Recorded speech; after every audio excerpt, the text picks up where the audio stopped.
मी आज आपल्याला महत्त्वाच्या विषयावर बोलणार आहे. सर्व टाकळी गाम असतील मतदारांना माझं आग्रहाचं विनंती आहे की आपण हा व्हिडिओ पूर्ण बघावा. मित्रांनो, गेल्या बऱ्याच दिवसापासून मी जवळपास 20 वर्ष गावात राजकारण समाजकारण करत आहे आणि उपोषणाच्या माध्यमातून गांधीगिरीच्या माध्यमातून सर्व लोकांचं प्रश्न सोडवण्याचं काम जवळपास मी गावामध्ये 3 ते 4 रस्ते पांदन खुले करून ओकून निधी आणून रस्ते हे खुले केले आणि ते काय डांबरीकरण केले, काय खडीकरण केले. परंतु मित्रांनो, हे आमची काम करण्याची घोडदौड दिवसानुदिवस वाढत चाललेली आहे. म्हणून गावातल्या काय नेते मंडळींना, काय कारखान्याचे संचालक आहेत, काय संघटनेचे अध्यक्ष आहेत, बरेच वेगवेगळ्या 2-2 संचालक आहेत, बरेच असे वेगवेगळे नेते मंडळी एकत्र आले आणि मित्रांनो, मी पांदन रस्ता खुला करावा म्हणून आमरण उपोषण केलं. त्या उपोषणाला नक्कीच न्याय मिळणार ह्यांच्या पोटात दुखायला लागलं. 2-3 महिन्यावर टाकळी गावची ग्रामपंचायत येऊन टेपलेले आहे. मित्रांनो, जर हा रस्ता खुलं झालं तर मतदाराला काय सांगायचं?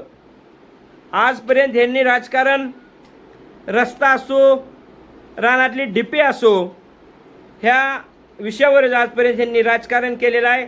जर मतदान नाही दिलं तर तुला आम्ही इथनं जाऊन देणार नाही, जर नाही मतदान दिलं तर आम्ही तुला ह्या डिपीवरून लाईट जोडून देणार नाही, अशा पद्धतीचं ह्यांनी राजकारण केलं.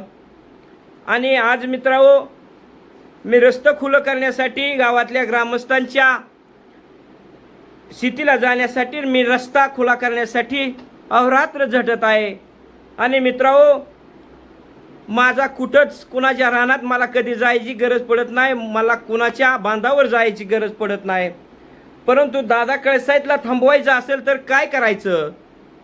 ह्यांनी त्यांच्या बाबतीतलं त्यांनी डोकं चालवलं आणि 128 क्रमांक ह्या रोडच्या कडेला दादा कळसाईची घरं आहे, ती 4 फक्त लोहाराची घरं काढण्यासाठी किती पुढारी एकत्र आलेत एका बलुत्याची घरं काढण्यासाठी. विचार करण्याची गोष्ट आहे. टाकळी ग्रामस्थांना माझं नम्र विनंती आहे. 4 महिन्यावर ग्रामपंचायत येऊन टेपलेले आहे. आज दादा कळसाईत रस्ते करण्यासाठी आबादतोय, जनतेला सोय होईल जाण्या येण्यासाठी.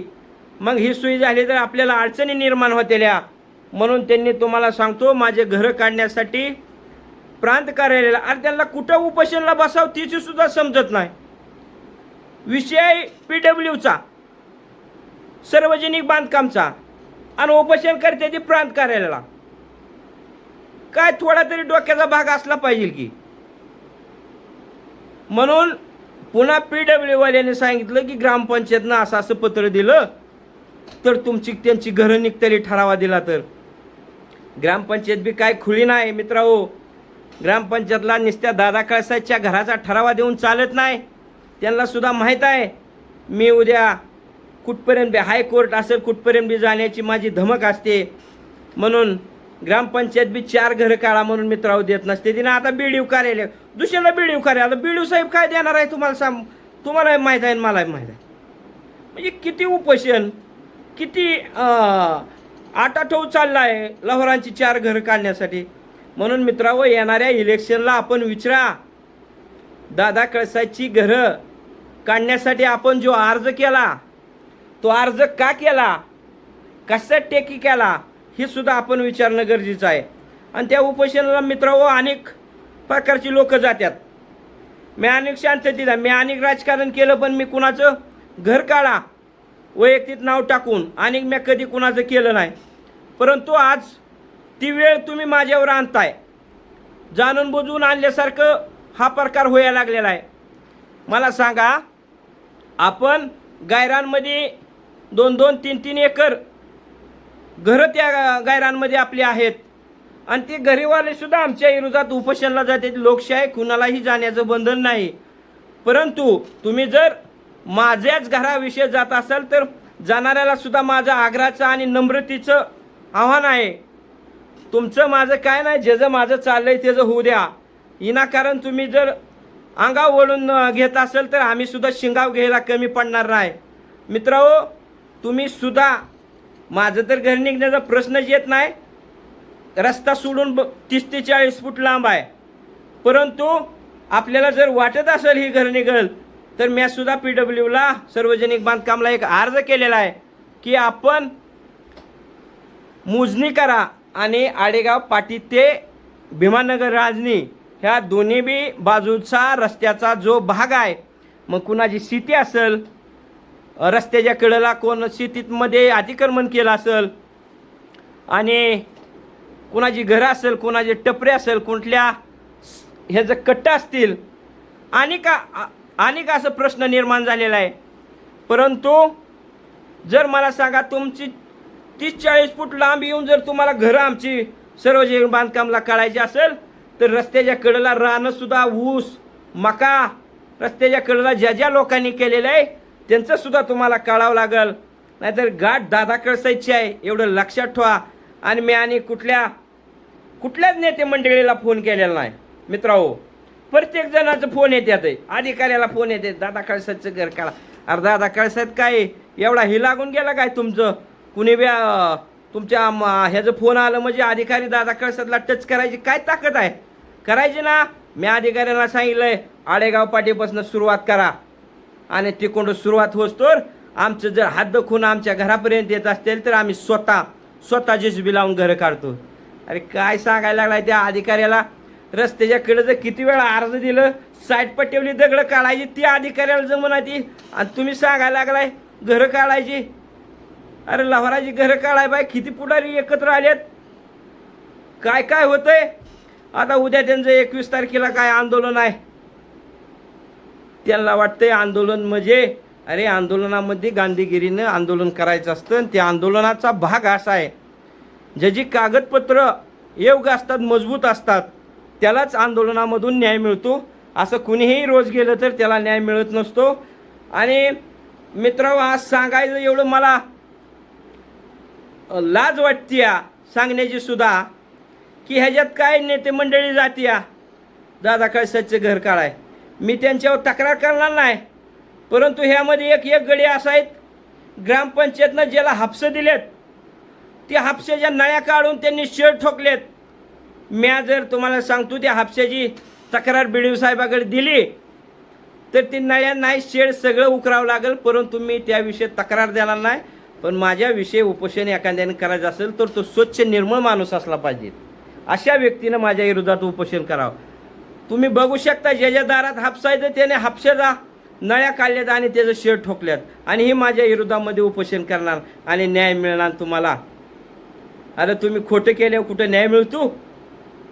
तुम्ही करा ना, योग्य असेल तर उपोषण करा, ठीक आहे, असो, त्यांचा प्रश्न आहे. आंदोलन करायचं ज्याची त्याला स्वतंत्र आहे. बाबासाहेबांनी दिलेला लोकशाहीचा आधार घेऊन कुणीही उपोषण करतं. परंतु एखाद्याची घरं काढून उपोषण आणि कुठं राजकारण होत नाही. येणाऱ्या इलेक्शनमध्ये सर्व मतदारांना माझी विनंती आहे की माझा आजपर्यंत तुम्ही दावा की मी कुणाचं नाव टाकून घर काढा म्हणून मी सांगितलं आहे, एकही व्यक्ती दावा. परंतु माझी घरं काढण्यासाठी एक आहे, माझं त्यांना खुलं चॅलेंज आहे आणि खुलं आव्हान आहे. तुम्ही 10-12 पुढारी एकत्र आलाय, दादा कळसाच्या घराची एक इट काढून दावा. खुलं चॅलेंज आहे, खुलं. ज्यावेळेस दादा कळसाच्या घराला इटला धक्का लागल त्यावेळेस कोंडार भाग नाही, माढा तालुक्यातील एकही दोन्ही बाजूच्या रस्त्याला एक घर राहणार नाही, एवढं लक्षात ठेवा. माझं खुलं आव्हान आणि चॅलेंज आहे. मी आणि एकाही, माझे काय कुठल्या मंत्र्यासंग संबंध नाहीत का आमदारासंग संबंध नाहीत, कुणासंग संबंध नाही. आणि मी ह्या 10 पुढाऱ्याला आणि ह्यांच्या नेते मंडळाला फक्त दादा कळसाहेब एकटाच बास आहे. मी आणि कुठल्याही अधिकाऱ्यांनी सांगावं मी कुणाला फोन लावला आहे. लक्षात ठेवा, अधिकाऱ्यांना सुद्धा माझी नम्र विनंती आहे, आपण कागदपत्राचा जो व्यवहार काय करत आहात तो सगळ्यांसाठी योग्य असावा आणि सगळ्यांसाठी सारखा असावा, एवढंच आपण लक्ष पुरवाय का. 2 संचालक त्यांना कळाय पाहिजे माझं घर 30-40 फुटावं आहे. त्यांच्या मेहुण्यांची, त्यांच्या मामांची, त्यांच्या दाजींची 10-10 फुटावर घर आहेत. दादा कळसायचं घर काढायचं म्हणलं तर ती 10 फुटावली घरं आधी काढावं लागतील. हे सर्वांनी विचार करा. आणि माझ्या विरोधात उपोषणाला जाण्या अगोदर जो गायरानमध्ये माणूस राहतो, कृपया करून त्याने मला खवळू नये, माझ्या नादी लागू नये अशी माझी नम्र विनंती आहे. ज्या वेळेस माझ्या विरोधात उपोषणाला विनाकारण त्याचं माझं काय नसताना गेला, तर मी गायरानमध्ये सुद्धा कोण कोण राहतोय हे जी यादी काढून ठेवलेली आहे. परंतु मला खोलात जाया लावू नका. माझी आग्रहाची विनंती आहे, ज्यांचं माझं भिडलंय भिडू द्या ना. तुम्ही कशाला मध्ये चमचागिरी करताय? हा मोठा विषय होणार आहे. हा विषय काय एवढ्यावर थांबणार नाही. आणि माझ्याकडं लोकशाहीच्या मार्गाने असतं. मला कोणासंग भांडणं करायची नाही, ती मला कोणावर तक्रार द्यायची नाही. परंतु फक्त माझं सांगणं आहे, खुलं आव्हान, खुली चॅलेंज, दादा कळसाची एक ईट काढून द्यावा, एक ईट. आणि ज्या वेळेस अधिकारी असा निर्णय घेतील त्यावेळेस अधिकाऱ्यांना दादा कळसाईत काय चीज आहे अधिकाऱ्यांना बी दाव आणि कोण नेते मंडळी असतील त्यांना बी दाव. मी काही लोकांचं कॅबिनेट मंत्री असताना 20-20 एकर माझ्या खर्च न करता शासनाची मोजणी आणून ते अतिक्रमण काढण्याचं काम मी केलेलं आहे. जेवढे दिवस तुमचं फिरताय, माझं वय 40 आहे. मी राजकारणाला 12 वर्ष असताना सुरुवात केलेली आहे. कागदपत्र पूर्ण पालती घालून फिरलेला हा दादा कळसात आहे. तुम्ही किती जरी पळाला, हां निघू शकतात घरं, 100% निघू शकतात. आमची ते जर त्या हद्दीमध्ये आली तर निघू शकतात. पण 4 घरं निघू शकत नाहीत मित्रांनो. अख्ख्या कोंडार भागाची नाही, मी तालुक्याची घरं काढायला हवीन जर विनाकारण. आणि त्याला जबाबदार कोण असतील गावातील मंडळींना विनंती आहे, आपण बारकाईनं बघा. सुरुवात कोणी केली, शेवट मी करणार. तुम्हाला माझी विनंती आहे की सुरुवात कुणी केली पुन्हा म्हणू नका. गायरानमध्ये दादा कळसाईनं तक्रार दिली, दोन्ही बाजूच्या रस्ते काढायला दादा कळसाईनं तक्रार दिली, असं बिलकुल म्हणू नका. आपापल्या नेते मंडळीला सांगा, तुम्ही करताय काय विचार करा. घरं तर निघणारच नाहीत, मी ठाम सांगतो तुम्हाला. घरं तर निघणारच नाही. ही माझी खुलं आव्हान आणि खुली चॅलेंज आहे. पण एकट्याची घरं काढा, एक तालुक्याचा अध्यक्ष, 2 कारखान्याचं संचालक आणि वगैरे वगैरे 10-15 पुढारी आहेत. आणि तिथं जाऊन सांगते ती, फोन करते ती, ग्रामपंचायतला सांगा तेवढं ठरावा द्यायला. ग्रामपंचायत काही ईडी आहे काय असं कोणाला बी ठराव द्यायला? हां, अधिकाऱ्याला रोज फोन, ग्रामपंचायतला रोज, ग्रामसेवकला फोन. ग्रामसेवक आम्हाला सांगतात सगळं, अधिकारी सगळे सांगतात आम्हाला बांधकामचे. BDO साहेब आम्हाला सगळे सांगतात बांधकामचे, सगळे विस्तार अधिकारी सांगतात.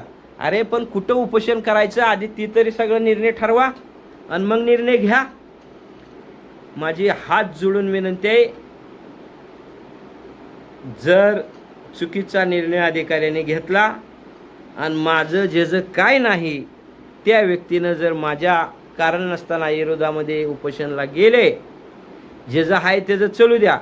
पण त्याने विचार करायचा जाताना आपण आयला गायरांमध्ये राहायला नसलो पाहिजे, आपण कुठं रस्त्याकडेला नसलो पाहिजे.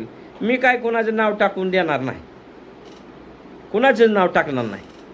परंतु ज्यावेळेस दादा कळसाच्या घराकडे कोण येईल त्यावेळेस कोंडार भागातली नाही, अख्ख्या तालुक्यातली घरं काढावं लागतील. ही माझं अधिकाऱ्यांना बी सांगणं आहे. आणि मी असं काय कुठं पळालं नाही, कोणाला फोन नाही. ह्यांची 4 उपोषण झाली. मी एक पत्र दिलं तर अधिकाऱ्याने तीही पत्र सांगितलं काढून घ्या. अनेक लय प्रश्न आहेत टाकळीमधले, पण मला त्या खोलात शिरायचं नाही. माझी नम्रतेची विनंती आहे. हा व्हिडिओ मोठा आहे, परंतु बघा सुरुवात कुणी केली. मी रस्ते करण्यासाठी आंदोलन करतोय, मी रस्ते करण्याचं थांबावं म्हणून माझी घरं काढण्याचं आंदोलन चालू आहे. एवढंच येणाऱ्या ग्रामपंचायतला टाकळीतल्या गावातल्या मतदारांना माझी विनंती आहे. मित्रांनो, मी 4-5 रस्ते खुलं केलेत, अनेक राहिलेलं सुद्धा रस्ते खुलं करून तुम्हाला येण्या जाण्यासाठी वाट करून देणारा हा दादा कळसाचा शब्द आहे. आणि तुम्ही रस्तं खुलं करणाराच्या घरं पाडणारा असेल तर आपण मतदार कुणाला करणार आहे ह्याचा सुद्धा गांभीर्यानं विषय घेणं गरजेचं आहे. आपण सर्वांनी हा माझा 15 मिनिटाचा व्हिडिओ ऐकावा आणि ह्याच्यात जर माझं काय चुकत असेल तर गावातील मतदारांनी सांगावं दादा कळसाहेब तू इथं चुकतो या, मी तिथं तुमची क्षमा मागायला तयार आहे. परंतु माझ्या विनाकारण माझ्या नादी लागून मला त्रास देण्याचा प्रयत्न केला तर मी एकालाही लोकशाहीच्या माध्यमातून सोडणार नाही.